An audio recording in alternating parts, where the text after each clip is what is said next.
Saya udah sampaikan dari sebelum reuni 212 dan di reuni 212 saya sudah sampaikan. Sampai hari ini masih belum mau dinyatakan sebagai bencana nasional. Saya nggak habis pikir siapa yang bisikin saudara. Beliau nggak menyatakan ini Aceh, Sumatera sebagai bencana nasional. Ada apa? Saya yakin ada pembisik-pembisik yang tidak benar. Saya bukan menuduh memfitnah. Ini terjadi. Seorang menteri pada saat ke Aceh mendampingi presiden, masyarakat tanya, Pak gimana nih? Aceh mati lampu nih semua. Si menteri langsung jawab, beres Pak, udah nyala semua. Akhirnya presiden pulang, nggak nyala. Menteri berani bohongi presiden. Saudara, itu di depan khalayak ramai, di depan televisi, dia laporan asal presiden senang. Beres Pak, lampu udah nyala semua. Ternyata lampu nggak nyala-nyala, listrik di sana. Berarti menterinya bohong nggak? Yang dibohongi siapa? Itu yang terang-terangan. Nah saya khawatir di belakang ini yang kita tidak tahu, itu banyak yang laporan tuh. Asal Bapak senang, Pak Presiden lapor listrik udah beres. Pak Presiden lapor itu tanah-tanah yang hancur udah diberesin. Pak Presiden lapor lumpur-lumpur udah dikeruk. Pak Presiden lapor mayat-mayat udah dikumpulkan, udah rapi semua. Nah, nanti presiden tanya, betul udah rapi, betul. Perlu gak ada bencana nasional? Nggak perlu Pak. Saya yakin presidennya baik, saya yakin saudara. Karena ada catatan, silakan buka Twitter tahun 2000 saudara 15 tanggal 13 Oktober bahwa beliau minta kepada pemerintah saat itu Jokowi segera umumkan kebakaran hutan dan lahan di Riau, Sumatera sebagai bencana nasional. Jokowi tetap nggak mau. Saat itu kenapa begitu ketat sigap bahwa bencana nasional, giliran jadi presiden sebaliknya. Nah, jadi saya yakin, oh ini ada pembisiknya.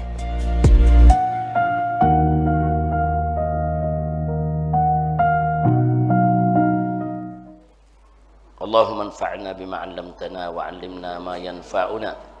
Allahumma zidna ilma warzuqna fahma wa atina hikmah. Allahumma barik lana fi majlisina hadza bi rahmatika ya arhamar rahimin. Walhamdulillahi rabbil alamin. Taqabbalallahu minna wa minkum fataqabbal ya karim. Kepada para ustazah, para nyai, para ummahat, para akhwat yang sangat saya cintai, alhamdulillah pada hari ini sebagaimana biasa dengan izin Allah Subhanahu wa taala kita hadir kembali di majelis taklim rutin bulanan kaum ibu. Alhamdulillah. Tadi pelajaran demi pelajaran sudah sama kita dengarkan dari Syarifah Samia, kemudian dari Kiai Asep, juga dari Habib Muhammad, begitu juga qasidah demi qasidah telah kita sama dengarkan dari Syarifah Humaira, begitu juga dari Syarifah Fairuz, dan hadir bersama kita di sini salah satu pimpinan daripada Mujahidah Persaudaraan Islam, yaitu Ibu Popi. Nah, duduk di sebelah Ibu Popi, Ibu, ini saya punya istri, Syarifah Mona Hasinah Al-Idrus. Alhamdulillah, hari ini setelah sekian lama, hampir 2 bulan, saya tidak bisa ke Megamendung karena ada pelaksanaan operasi. Maklum jalan kemari bagus banget Bu ya, di hutan Masya Allah, dibanting-banting ya. Saya ada operasi di leher yang memang nggak boleh ada bantingan. Nah, jadi baru semalam kita bisa kemari, itu pun lewat Pekancilan.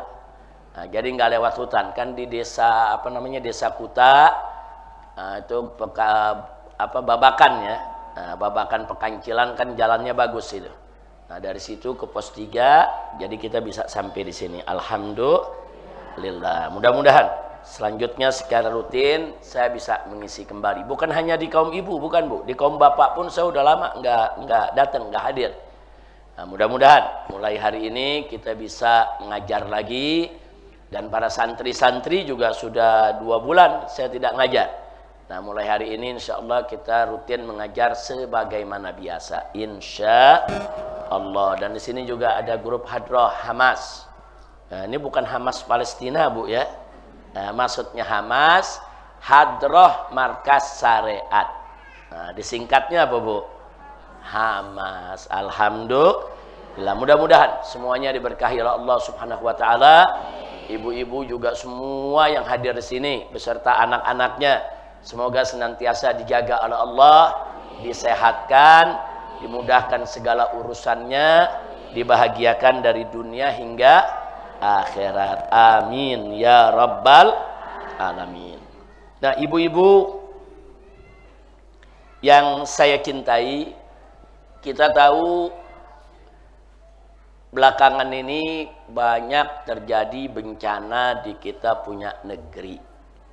Wabil khusus di Provinsi Aceh, begitu juga Sumatera Utara dan Sumatera Barat. Nah, sebetulnya di tempat lain juga masih ada. Di Bandung juga ada banjir bandang beberapa waktu yang lalu, Bu. Masih ada sekarang. Jadi di Jawa Barat juga ada, di beberapa tempat lain juga ada. Tapi memang bencana besar yang luar biasa ini terjadi di Sumatera Utara, Sumatera Barat, dan Aceh. Nah, cuman kalau kita lihat bencana seperti ini, Bu, kita nih mestinya semua pihak, ya ulamanya, ya umaroknya, ya rakyatnya, bukan saling menyalahkan, tapi saling introspeksi diri. Nah, karena kalau mau saling mensalahkan, semuanya salah. Nggak ada yang nggak salah. Masyarakat yang di bawah buang sampah sembarangan juga salah. Pejabat di atas yang memberikan izin sembarangan sampai ada penggundulan hutan juga salah. Para pengusaha yang seenaknya saudara membabat hutan juga salah. Nah, dalam kondisi semacam ini, pertama kita tidak saling menyalahkan, tapi saling introspeksi. Dan ada lagi yang lebih penting. Nah, jangan sembarang bicara. Nah, jangan ada hal yang aneh-aneh, mau pejabat ke, mau rakyat ke, mau ustadz ke. Nah, menyikapi kejadian-kejadian bencana ini, jangan bikin pernyataan-pernyataan yang kontraproduktif atau yang menyinggung perasaan. Nah, menyinggung perasaan rakyat, jangan. Nggak boleh. Nah, sebab kalau sampai ada pernyataan yang menyinggung suku, menyinggung agama, menyinggung perasaan orang lain, itu bisa menimbulkan kegaduhan. Seperti kemarin, ada YouTuber menghina orang Sunda. Orang Sunda dihina-hina, dimaki-maki. Akhirnya orang Sunda marah, digeruduk rumahnya. Nah, sekarang ditangkap, kan jadi rame. Ada apa sih menghina suku-suku orang? Nah, masing-masing suku punya kelebihan, punya kekurangan. Kita bersyukur atas keistimewaan kelebihan setiap suku. Alhamdulillah. Nah, kita apa? Kita bersabar atas segala kekurangan yang ada, ya kita sempurnakan agar kita tidak kurang di kemudian hari, insya Allah. Nah, baik. Untuk persoalan ini, yuk saya mau ajak ibu-ibu semua sekalian di pengajian ini, kita buka surat Al-A'raf. Nah, nanti kalau di rumah ibu punya Al-Quran yang ada terjemahannya, nah ibu bisa buka surat Al-A'raf dari ayat 96, 97, 98 sampai 99. Nah, ini pelajaran yang sangat bagus sekali buat kita terkait aneka ragam kejadian bencana yang menimpa kita di mana-mana. Di mana Allah Subhanahu wa taala menyatakan dalam surat Al-A'raf ayat 96, faqala ta'ala walau anna ahlal qura amanu wattaqau lafatahna 'alaihim barakatim minas sama'i wal ardh walakin kadzabu fa akhadnahum bima kanu yaksibun. Shadaqallahul azim. Nah, ini ayat 96-nya dulu, Bu, ya. Di sini Allah menyatakan walau anna ahlal qura, andai kata penduduk negeri. Jadi negeri mana saja. Andai kata penduduk negeri-negeri, kata Allah. Penduduk daerah-daerah, kata Allah. Andai kata penduduk negeri-negeri amanu, mereka beriman kepada Allah. Wattaqau, dan mereka bertakwa kepada Allah. Nah, artinya bertakwa, Bu, melaksanakan segala perintah Allah dan meninggalkan segala larangannya semata-mata untuk mencari ridha Allah. Nah, jadi Allah menyatakan andai kata penduduk negeri-negeri itu beriman dan bertakwa kepada Allah, maka Allah nyatakan la fatahna alaihim. Niscaya akan kami buka buat mereka, akan kami limpahkan kepada mereka. La fatahna alaihim artinya akan kami limpahkan kepada mereka, kepada penduduk negeri tersebut. Apa yang Allah akan berikan? Allah nyatakan barakatin, aneka ragam keberkahan. Allah nyatakan barakatnya di sini dalam bentuk jamak, barakatin. Jadi bukan hanya satu keberkahan, aneka ragam keberkahan. Minas samai wal ardi.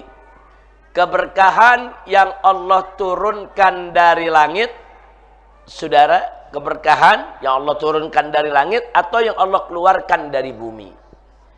Nah, keberkahan yang Allah turunkan dari langit seperti apa? Hujan yang membawa berkah. Keberkahan yang Allah berikan dari langit apa, saudara? Yaitu udara, oksigen. Saudara, begitu juga lapisan ozon yang baik, cahaya matahari, saudara, yang membawa kesehatan buat kita. Nah, itu semua keberkahan Allah berikan yang Allah turunkan dari langit. Begitu juga wal ardi. Dan Allah limpahkan keberkahan atas penduduk negeri yang beriman bertakwa tersebut, yaitu yang Allah keluarkan dari bumi. Yang Allah keluarkan dari bumi banyak. Tanaman, tumbuhan, buah-buahan, sayur-sayuran, belum lagi aneka ragam tambang, minyak, gas. Nah, semua itu adalah keberkahan yang Allah berikan kepada hamba-hamba Allah yang beriman dan bertakwa. Bu, ini berarti kan janji Allah, betul? Jadi kalau penduduk negeri beriman bertakwa, Allah berkahi. Ini janji Allah, percaya gak dengan janji Allah? Ayo Bu, semuanya saya mau tanya, percaya dengan janji Allah? Siapa yang maha menepati janji? Siapa yang maha benar dengan janjinya? Siapa yang pasti menepati janji? Allah subhanahu wa ta'ala. Nah, Allah udah janji. Nah, jadi janji Allah itu pasti akan terwujud. Saya berani katakan pasti karena yang janji Allah. Kalau yang janji manusia nggak berani kita bilang pasti. Kadang-kadang manusia ini hari janji besok bohong. Pagi bicara A, sore bisa bicara B. Betul Bu? Nah, tapi kalau yang namanya janji Allah pasti benar. Innallaha la yukhliful mi'ad. Sesungguhnya Allah tidak pernah dan tidak akan pernah mengingkari janjinya. Terus lanjutan ayat. Apa Allah nyatakan? Walakin kadzabu. Akan tetapi, saudara, banyak penduduk negeri-negeri, saudara, kadzabu, mendustakan Allah. Nah, maksudnya mendustakan Allah apa? Mendustakan ayat-ayat Allah, mendustakan hukum Allah, mendustakan aturan Allah. Nah, jadi semua apa yang Allah sudah beri aturan, dia langgar. Nah, itu namanya kadzabu. Nah, jadi penduduk-penduduk negeri itu banyak yang akhirnya nggak beriman kepada Allah, nggak bertakwa kepada Allah, membangkang, melawan, merusak. Nah, kemudian apa akibat dari itu semua? Allah nyatakan fa'akhadnahum bima kanu yaksibun. Maka kami fa'akhadnahum, kami ambil mereka, kami siksa, kami berikan pembalasan bima kanu yaksibun, akibat dari apa yang mereka perbuat. Nah, barusan ada janji tuh, kalau beriman bertakwa Allah berkahi. Sebaliknya, kalau mendustakan Allah, azab yang Allah kirim. Nah, jadi hati-hati, saudara. Allah itu subhanahu wa ta'ala tidak akan menzalimi hamba-hambanya. Jadi kalau terjadi suatu musibah menimpa hamba-hamba Allah, saudara, bukan Allah menzalimi mereka, itu akibat perbuatan mereka sendiri. Nah, makanya ada yang bertanya, ini musibah datang begini, ini sebetulnya azab apa cobaan sih? Nah, saya pernah berkali-kali menyampaikan dalam taklim, dalam pengajian, ibu semua, bahwa musibah itu, apa sih arti musibah, Bu? Musibah itu suatu keadaan yang menimpa kita yang kita nggak suka. Itu musibah. Nah, jadi kita sakit, itu musibah. Kita dihina orang, itu musibah. Kita difitnah orang, itu musibah. Ada orang kecelakaan, itu musibah. Nah, bencana pun juga musibah. Ada banjir bandang, gempa bumi, gunung meletus, itu semua musibah. Karena hal-hal tersebut nggak ada orang yang suka. Mana ada orang yang suka bencana alam? Mana ada orang yang suka gempa bumi? Nah, itu musibah. Nah, sekarang musibah ini sebetulnya sebagai ujian atau sebagai azab. Nah, jawabnya tergantung yang mendapat musibah. Oh, maksudnya bagaimana? Nah, manusia ini, Bu, bisa kita kelompokkan dalam konteks musibah menjadi 3 kelompok. Yang pertama, saudara, kelompok orang yang bertakwa, beriman, bertakwa, seperti para nabi, para rasul. Para nabi, para rasul kan juga ada yang dapat musibah, Bu. Ada yang dapat penyakit, ada yang dikejar-kejar sama pengikut sama kaumnya, macam-macam. Nah, sekarang kalau para nabi, para rasul, para ulama, para aulia, para orang-orang yang solihin, mereka mendapat musibah, apakah itu penyakit atau fitnah dan lain sebagainya. Nah, musibah yang menimpa kelompok orang-orang ini yang sangat beriman, bertakwa kepada Allah, itu dipastikan sebagai mihnatun atau sebagai imtihan, sebagai ujian. Nah, Bu, jelas, Bu? Jadi kalau orang soleh dapat musibah, itu ujian. Nabi dapat musibah, itu ujian. Rasul dapat musibah, itu ujian. Para sahabat Nabi dapat musibah, itu ujian. Para ulama, aulia, solihin, para wali dapat musibah, itu ujian. Nah, untuk apa mereka diuji? Untuk lebih meningkatkan kedudukan mereka di sisi Allah. Karena kelompok orang-orang ini kalau dapat musibah, mereka selalu sabar. Sabar menerimanya. Nggak ada nabi yang nggak sabar. Semua nabi sabar di dalam menerima musibah. Nah, karena itu semakin mereka mendapat ujian, semakin mereka sabar, semakin tinggi kedudukan mereka di sisi Allah Subhanahu wa Ta'ala. Yang kedua, kelompok orang-orang yang beriman, artinya dia muslim, beriman kepada Allah, dia tergolong ya orang-orang baik, tapi kadang-kadang masih melakukan kejahatan. Ada gak, Bu? Setengah-setengah, Bu. Ntar baik, ntar enggak. Kira-kira jelas gak, Bu? Nah, ini orang semacam ini, dia muslim, secara umum dia baik, tapi ada aja maksiat yang dikerjain, ada aja kejahatan yang dia lakukan. Saudara, turun naik. Nah, kalau kelompok ini mendapatkan musibah, maka musibah tersebut, saudara, adalah inzar, peringatan. Loh, kenapa diperingati? Allah masih sayang sama mereka, dikasih peringatan dulu. Supaya apa mereka diperingati? Supaya mereka meningkatkan lagi kebaikannya, kesolehannya, dan meninggalkan kejelekannya. Dia sadar, oh ini dapat musibah, peringatan nih dari Allah nih. Nah, segera perbaiki diri. Perbaiki diri. Yang tadinya nggak sholat, ya sholat. Yang tadinya malas puasa Ramadan, ya puasa. Yang tadinya nggak mau bayar zakat, ya bayar zakat. Rubah. Yang tadinya akhlaknya tidak bagus, ya perbaiki. Nah, jadi kelompok ini banyak nih, kelompok seperti ini nih. Jadi kalau mereka mendapatkan musibah, musibah itu adalah peringatan. Nah, untuk apa diperingati? Agar mereka memperbaiki diri. Lalu kalau mereka memperbaiki diri bagaimana? Mereka dapat musibah, mereka sadar, oh iya, memang kami berdosa kepada Allah. Kami perbaiki diri, kami istighfar. Maka, Bu, musibah yang mereka dapat untuk menyuci dosa mereka. Tathhiruz dzunub. Nah, apa arti tathhiruz dzunub? Membersihkan dosa. Nah, jadi orang yang dikasih peringatan tuh disayang sama Allah. Allah sayang sama dia, Allah kasih peringatan, dia tobat, dia sadar, dosanya Allah hapus. Nah, jadi itu yang namanya peringatan. Jadi kalau kelompok yang sangat beriman bertakwa seperti tadi tuh para nabi, para rasul, para aulia, para solihin itu ujian. Tapi kalau kelompok yang menengah tuh Bu ya, dia orang muslim secara umum baik tapi masih kadang-kadang masih suka lupa, masih suka khilaf, masih suka melakukan keburukan. Nah, kelompok ini dikasih peringatan karena Allah sayang sama mereka. Nah, yang ketiga kelompok orang yang nggak beriman kepada Allah. Orang-orang yang nggak beriman kepada Allah, orang-orang kafir, orang-orang musyrik, atau orang-orang yang suka memutarbalikkan agama, menghina-hina agama, kaum zindik, atau orang-orang yang seumur hidupnya bikin dosa aja kerjaannya.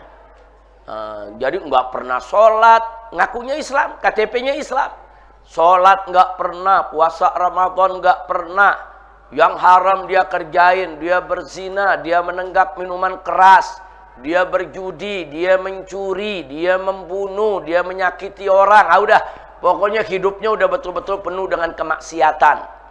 Nah, kelompok orang semacam ini Bu, kalau mereka mendapatkan musibah, musibah itu adalah azab, siksa dari Allah. Na'udzubillah min dzalik, siksa dari Allah.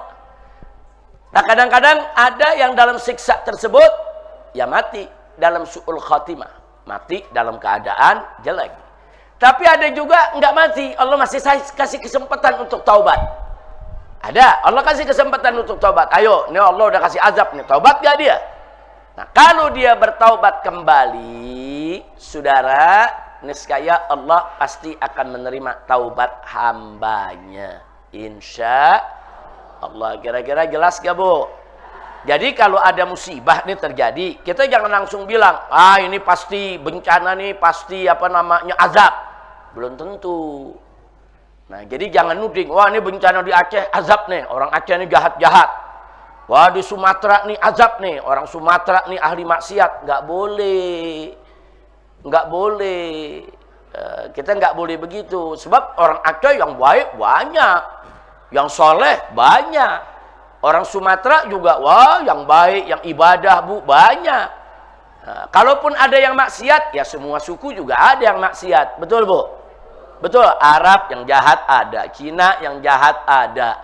Nah, semua suku saudara yang jahat ada. Nah, tapi jangan kejahatan itu dipukul rata seolah-olah semuanya jahat. Enggak begitu, Bu. Bu, orang Sunda yang jahat ada gak? Ada. Tapi yang baik banyak gak? Banyak.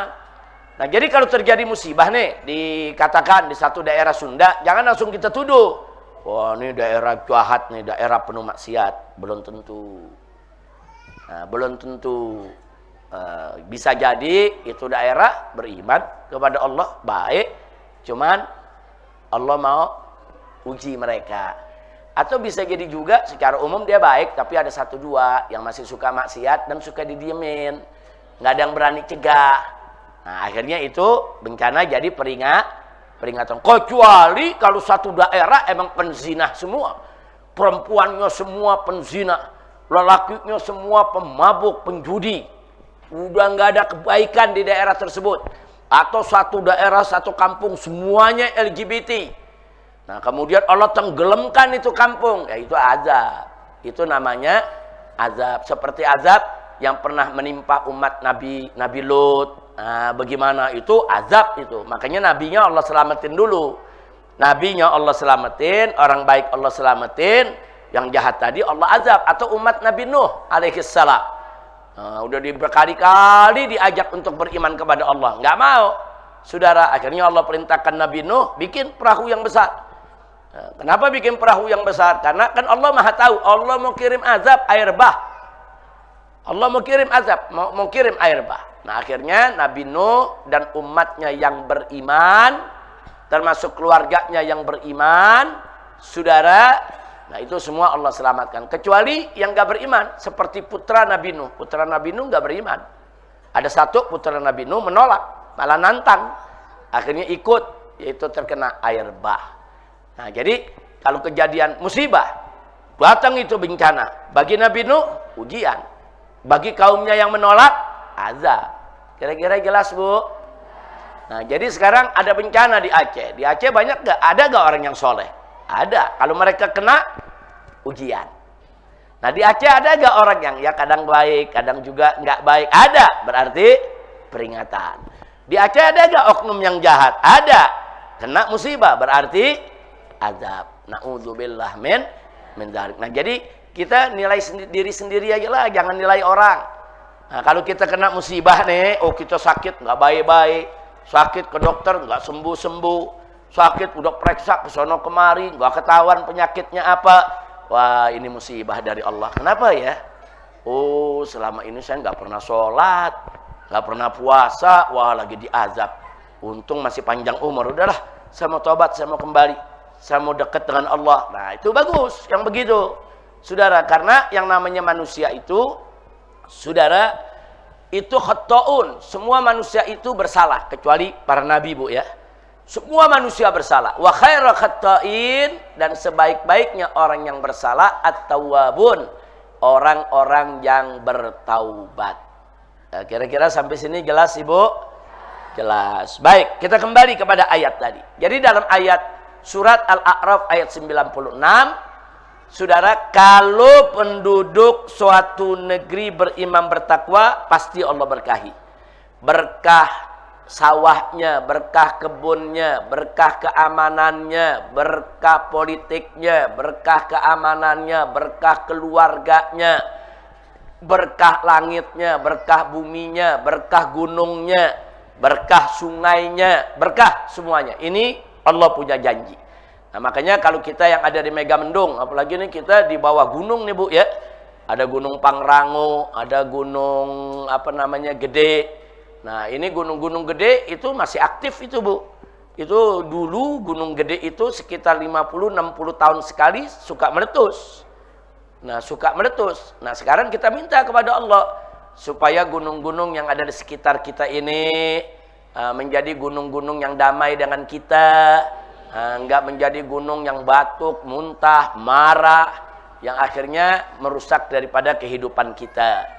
Nah, jadi sekali lagi, nah maka itu gunung ini kita jaga. Ini gunung kita semua, sungai-sungainya juga kita jaga. Mudah-mudahan kalau kita jaga dengan baik, jaga secara fisik, jaga sungainya, jaga hutannya, jaga gunungnya, jaga juga secara ibadah. Jangan mengundang murka Allah, insya Allah. Nah sekarang ayat 97, Bu, perhatikan baik-baik. Apa kata Allah dalam ayat 97 surat Al-A'raf? Faqala ta'ala afa amina ahlul qura ayyatiyahum ba'suna bayatan wahum naimun. Shadaqallahul azim. Luar biasa, Bu. Di sini kata Allah afa amina ahlul qura, apa penduduk-penduduk negeri yang suka berbuat maksiat, yang tidak mau beriman dan tidak mau bertakwa kepada Allah, afa amina, apa mereka merasa aman, merasa tenang? An ya'tiyahum, merasa tenang dari balasan Allah yang akan datang kepada mereka, bayatan, di waktu malam hari, wahum naimun, tatkala mereka sedang tidur. Nah, ini peringatan nih, ini peringatan dari Allah. Jadi penduduk negeri yang suka maksiat, Allah kasih peringatan, apa penduduk-penduduk negeri yang suka maksiat itu merasa aman dari balasanku? Hati-hati, balasanku bisa datang di malam hari tatkala mereka itu sedang tidur. Bu, kadang-kadang banjir bandang datang, orang lagi tidur, orang nggak tahu, betul? Tahu-tahu rumahnya, keluarganya semua udah hanyut di bawah air. Hati-hati, Allah kasih peringatan. Afa amina ahlul qura, apa penduduk-penduduk negeri itu, kata Allah, merasa tenang dari balasan kami? Hati-hati, kalian bikin maksiat, kalian bikin dosa, ada balasannya, jangan merasa tenang, kata Allah. Nah, kemudian jadi kadang-kadang Allah nyatakan, aku kirimkan bencana, balasan, siksa pada malam hari tatkala mereka sedang tidur. Itu yang 97. Nah, ayat 98 Allah menyatakan, faqala ta'ala awa amina ahlul qura ayyatiyahum ba'suna duha wahum yal'abun. Atau Apakah mereka penduduk negeri yang suka maksiat, nggak mau beriman, nggak mau bertakwa kepada Allah itu merasa tenang, merasa aman dari balasanku yang bisa saja datang kepada mereka di waktu duha, di waktu pagi, di waktu siang hari. Wahum yal'abun, tatkala mereka lagi sibuk. Sibuk main, sibuk kerja, sibuk cari duit, sibuk bersenda gurau, sibuk kesana kemari di siang hari. Kata Allah, Allah bisa kirimkan bencana tatkala mereka sedang sesibuk-sibuknya. Nah, jadi Allah peringatkan, artinya balasan Allah itu bisa datang kapan saja. Na'udzubillah min dzalik. Nah, di ayat 99-nya akhirnya Allah menyatakan, faqala ta'ala, afa aminu makrallah. Apakah mereka-mereka itu yang tidak beriman, tidak bertakwa kepada Allah merasa aman dari balasan Allah? Fala ya'manu makrallah ilal qaumul khasirun. Tidaklah orang yang merasa aman, tenang-tenang saja daripada balasan Allah kecuali orang-orang yang merugi. Artinya mereka lupa kalau Allah tuh punya balasan. Kalau Allah tuh bisa menyiksa mereka. Hati-hati. Nah, jadi ayat-ayat ini, Bu, kalau nanti Ibu di rumah bisa baca tuh satu-satu, resapi, hayati, baca terjemahnya. Oh, begini, Allah udah kasih peringatan. Nah, mudah-mudahan Allah selamatkan kita semua dari bencana, dari bala. Amin, amin, ya Rabbal Alamin. Nah, ibu-ibu, sebagaimana tadi saya katakan, bahwa dalam kondisi seperti ini, baik pejabat maupun ulama, begitu juga rakyat, semuanya harus introspeksi diri. Siap introspeksi diri, Bu? Bu? Waduh, saya kalah sama Abdullah nih. Ibu-ibu matanya ke sono sekarang. Ada tamu yang baru datang tuh. Itu namanya Abdullah, Bu, ya. Abdullah Rizik Syihab mau ikut ngaji sama ibu-ibu. Doain, Bu, biar jadi anak soleh, biar panjang umur dalam taat, ibadah, sehat walafiat. Amin ya Rabbal Alamin. Lanjut, Bu. Lanjut. Nah, baik, Ibu, sebelum saya akhiri, Bu, ya, tadi kan saya katakan kita tidak saling menyalahkan, tapi kita saling introspeksi diri. Tapi di samping itu juga jangan bikin sikap-sikap, pernyataan-pernyataan, saudara, yang membuat orang terheran-heran. Nah, kalau orang Jakarta bilang, Bu, jangan tengil. Orang Sunda bilang apa, Bu? Tengil. Hah? Sama? Sama, jangan tengil. Tahu tengil, Bu, ya? Saya repot mengartikan. Tahu kalau orang tengil bagaimana, Bu? Bikin kesel aja. Perilakunya, ucapannya, omongannya tengil udah, Bu. Nah, mudah-mudahan kita nggak ada yang tengil, ya. Nah, kadang-kadang, Bu, ada oknum-oknum pejabat kita yang tengil. Nah, ini saya bicara khusus kasus Aceh nih, ya, sama Sumatera. Bencana Aceh, bencana Sumatera Barat, bencana Sumatera Utara. Kadang-kadang ada pejabat yang perilakunya dan ucapannya tengil. Nah, bukan pada tempatnya. Mestinya dia kerja aja, kita dukung. Pokoknya pejabat yang kerja kita dukung. Pejabat minta bantuan, kita bantu sepenuhnya. Tapi jangan tengil. Nah, saya contohkan, Bu. Ada pejabat yang mengatakan, itu kan bencana di Aceh dan Sumatera, itu kan cuma karena hujan. Dia nyalain hujan, Bu. Bu, hujan disalahin. Ya betul, memang hujan itu pencetusnya terjadinya banjir bandang. Nah, tapi yang jadi persoalan dari zaman Nabi Adam juga ada hujan. Dari Indonesia sebelum merdeka juga ada hujan. Dari dulu di Aceh juga ada hujan. Tapi nggak begini bencananya. Nah, berarti kita selidiki kenapa kok begitu sekarang ada hujan besar, bencana begitu besar datang. Ternyata karena hutannya digundulin. Tanahnya jadi longsor, saudara. Nah, jadi artinya apa? Berarti yang salah bukan hujannya dong.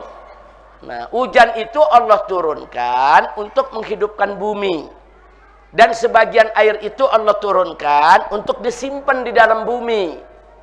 Nah, jadi ada yang disimpan di dalam bumi, disimpan di gunung, jadi mata air, keluar jadi sungai, dan seterusnya, dan seterusnya. Jadi jangan nyalain air, Allah udah atur itu air. Allah udah turunkan hujan dengan kadar yang sudah Allah tentukan.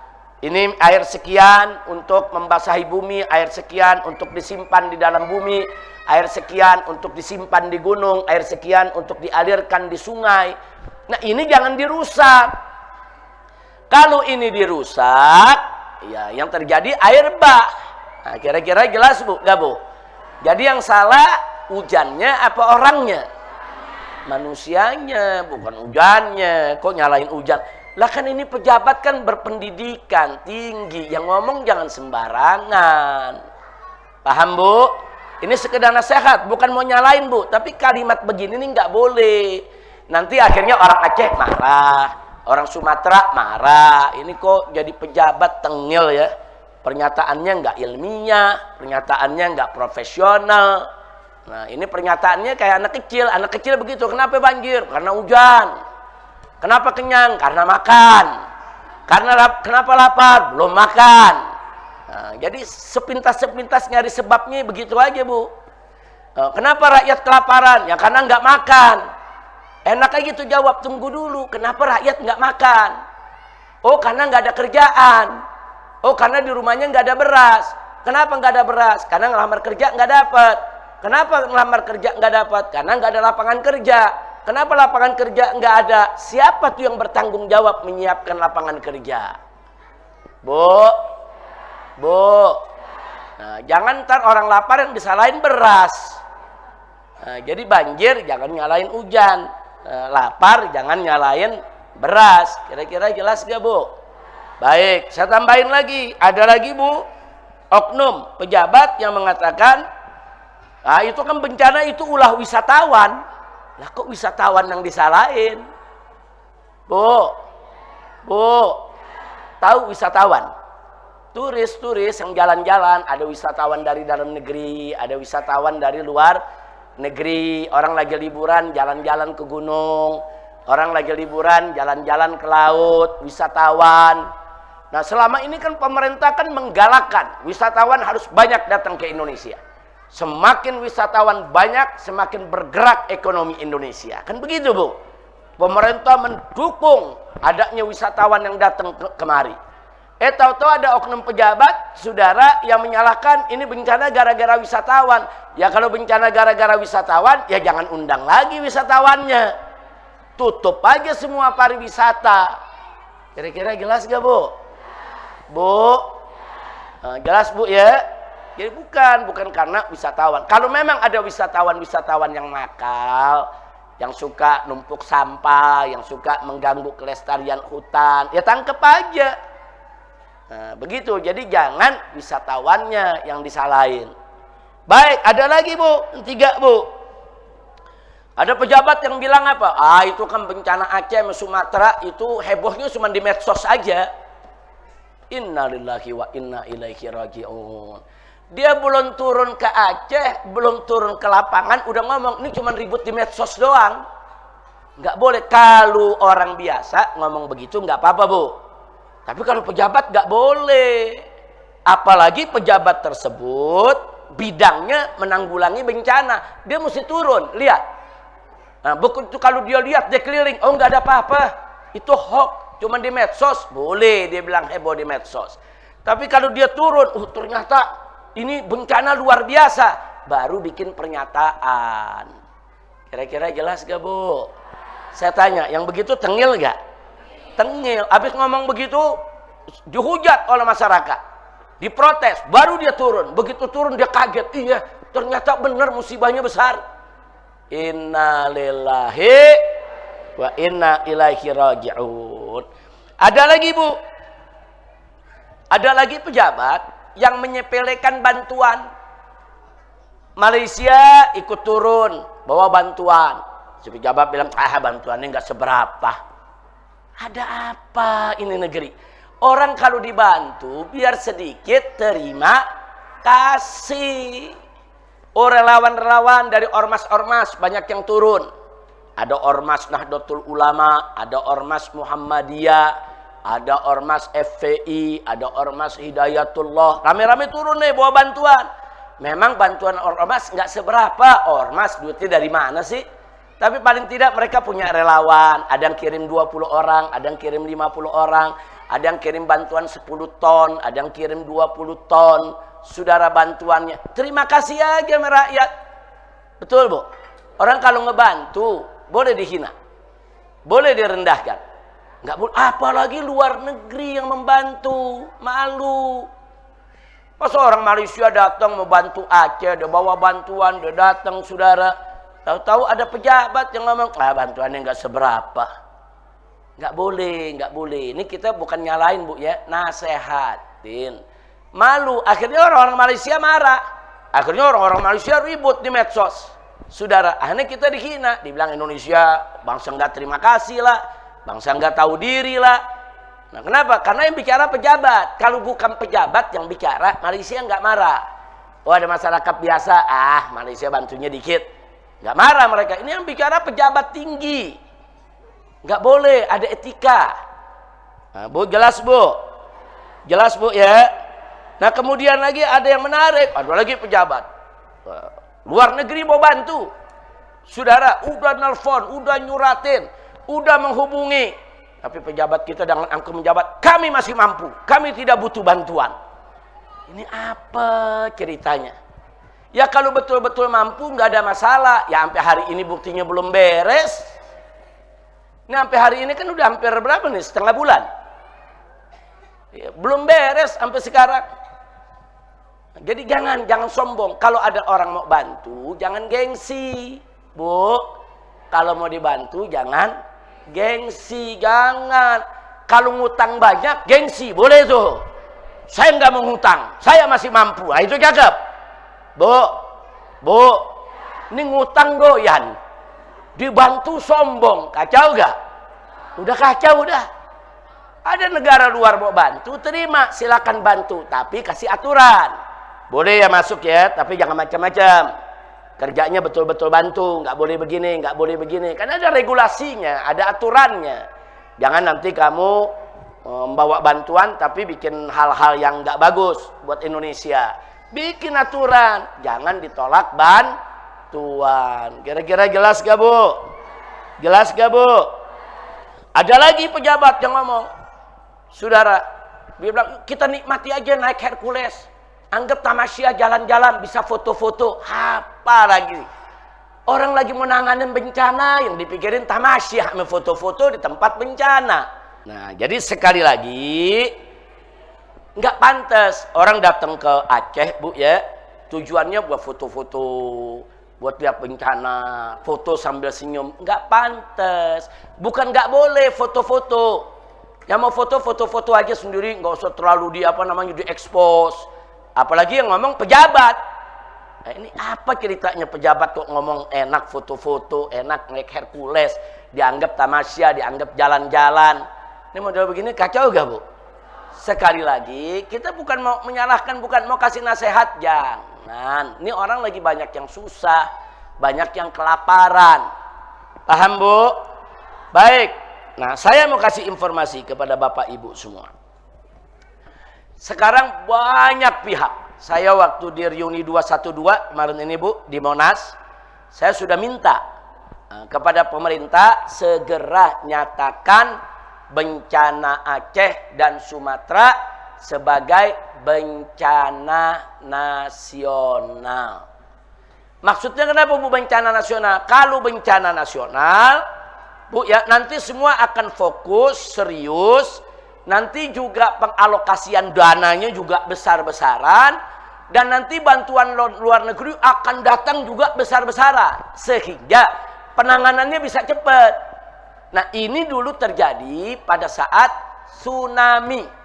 Nah, dulu ada tsunami. Kalau nggak salah tsunami yang pertama itu dulu pernah terjadi di NTT tahun 92, zaman Pak Harto.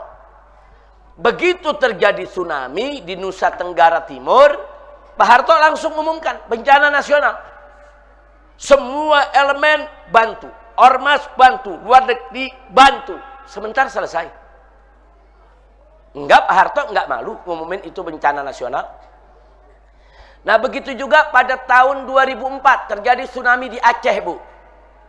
Begitu terjadi tsunami, saat itu Presiden SBY, Bu ya, langsung umumkan ini bencana nasional. Nah, begitu diumumkan, Bu, semua fokus, semua serius, pemerintah pusat, pemerintah daerah, semua konglomerat, semua ormas, semua dari luar negeri, dari mana-mana datang. Dalam waktu sebentar, rapi dibangun lagi Aceh. Bahkan hanya dalam waktu 1-2 tahun datang ke sana, Aceh seperti nggak ada tuh bekas-bekas bencana, dibangun semua. Jadi nggak usah malu ngumumin bencana nasional. Saya udah sampaikan dari sebelum reuni 212 dan di reuni 212 saya sudah sampaikan, sampai hari ini masih belum mau dinyatakan sebagai bencana nasional. Saya nggak habis pikir siapa yang bisikin, saudara. Siapa pembisiknya kok sampai saat ini pemerintah nggak mau untuk menyatakan bencana nasional. Padahal, maaf Bu ya, presiden kita yang sekarang ini orang baik. Saya bisa lihat dulu tanggal tahun 2015 Bu ya, tanggal 13 Oktober tahun 2015. Waktu itu presiden kita belum jadi presiden. Nah, belum jadi presiden, terjadi karhutlah di Riau. Karhutlah itu kebakaran hutan dan lahan. Jadi hutan dan lahan di Riau tuh sekian banyak ribu hektar Bu ya kebakaran. Nah, begitu kebakaran, saat itu pemerintah, saudara, bertahan nggak mau untuk menjadikannya sebagai bencana nasional. Nah, ketika itu presidennya 2015 Jokowi. Nah, tapi apa yang terjadi? Pak Prabowo ketika itu belum jadi presiden, di Twitternya menulis, segera jadikan ini bencana nasional supaya bisa segera ditangani, supaya bantuan luar negeri itu datang. Kesian ini yang kena bencana di mana-mana. Artinya apa? Dari dulu Bapak Presiden kita sebetulnya udah punya sikap kalau terjadi bencana besar ya bencana nasional. Tapi ketika beliau sekarang menjadi presiden, ternyata nggak begitu. Beliau nggak mau nyatakan ini Aceh, Sumatera sebagai bencana nasional. Ada apa? Saya yakin ada pembisik-pembisik yang tidak benar. Atau ada yang memberikan berita kepada presiden asal Bapak senang. Oh udah beres Pak. Oh udah rapi Pak. Oh udah nggak ada apa-apa Pak. Nggak perlu itu bencana nasional Pak. Udah kita tangani. Saya bukan menuduh memfitnah. Ini terjadi. Seorang menteri pada saat ke Aceh mendampingi presiden. Masyarakat tanya, Pak gimana nih? Aceh mati lampu nih semua. Si menteri langsung menjawab, beres Pak. Udah nyala semua. Akhirnya presiden pulang. Nggak nyala.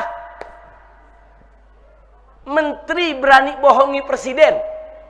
Saudara, itu di depan khalayak ramai, di depan televisi, dia laporan asal presiden senang. Beres Pak, lampu udah nyala semua.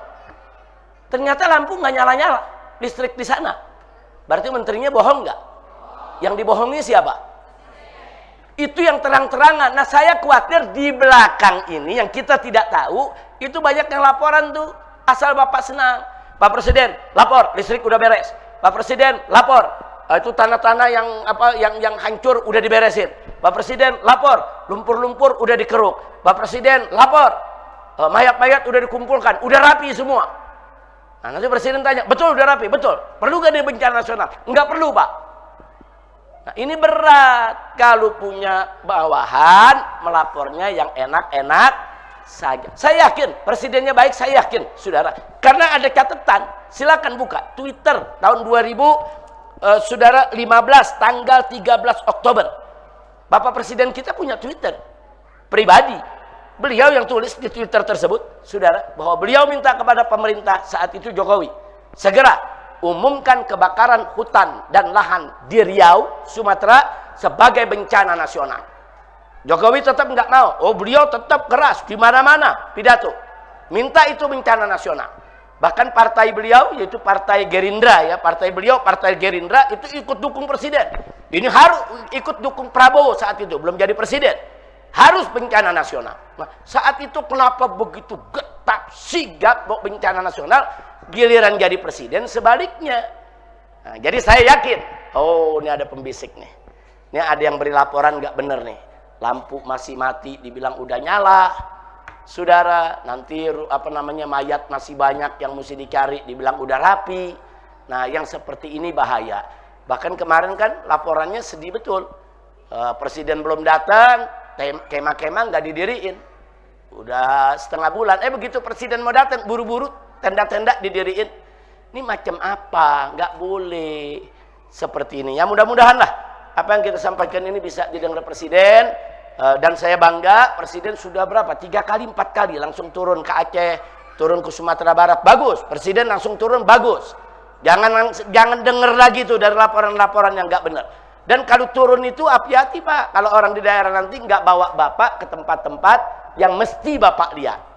Nah, jadi saran saya sampai saat ini tetap belum terlambat pemerintah mengumumkan bencana Aceh, Sumatera Utara, Sumatera Barat sebagai bencana nasional. Mudah-mudahan Allah selamatkan Sumatera, Allah selamatkan Aceh.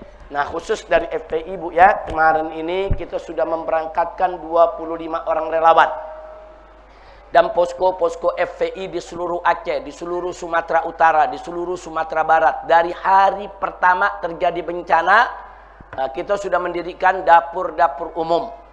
Untuk mereka bisa makan, bisa minum. Karena anggota FPI pun juga banyak yang kena banjir. Banyak juga yang yang meninggal dunia akibat ini. Nah, tapi anggota-anggota FPI yang daerahnya selamat, nggak kena. Nah, itu kita gerakan semua. Bantu ke daerah-daerah yang kena bencana. Dan kalau dalam bencana Bu, ya kita bantu semua orang, bukan bantu FPI saja, bantu semua orang. Dan bukan bantu orang Islam saja. Mau dia Islam, mau dia bukan Islam, bantu. Pokoknya kalau udah namanya bantu bencana, jangan lihat suku, jangan lihat agama. Nah, jangan lihat organisasi, jangan lihat partai. Kira-kira jelas gak Bu? Nah, kemarin Alhamdulillah kita juga sudah relawan yang berangkat 25 orang. Dengan kapal laut itu membawa 20 ton bantuan. Tapi sebelum itu dari hari pertama kita sudah kirim. Nah, kebanyakan kita tidak kirim bantuan dari Jakarta, tapi kita kirim uang. Kita kirim uang ke posko FPI yang ada di Medan. Nah, Medan yang beli segala kebutuhan. Nah, kita kirim yang ke Aceh, ya Aceh yang beli segala macam beras, minyak dan lain sebagainya, bikin dapur umum. Mereka yang dirikan di sana. Nah, karena itu kemarin ini FPI di Jakarta enggak nerima bantuan beras, bantuan makanan, enggak. Kita hanya menghimpun bantuan uang, kirim ke sana, karena di sana kan ada daerah-daerah yang masih berfungsi, ya, yang kita bisa belanja, saudara di sana. Nah, Alhamdulillah semua itu sudah jalan. Doakan, mudah-mudahan para relawan sehat, kerjaan mereka, program mereka berhasil sukses lancar, dan wabil khusus semoga semua korban dari bencana di Aceh, Sumatera Barat, dan Sumatera Utara Allah rahmati. Dan mudah-mudahan Aceh juga Sumatera Allah jadikan sebagai wilayah salihah thayyibah makmurah mubarakah bisirril Fatihah. A'udzubillahi minasyaitonir rajim.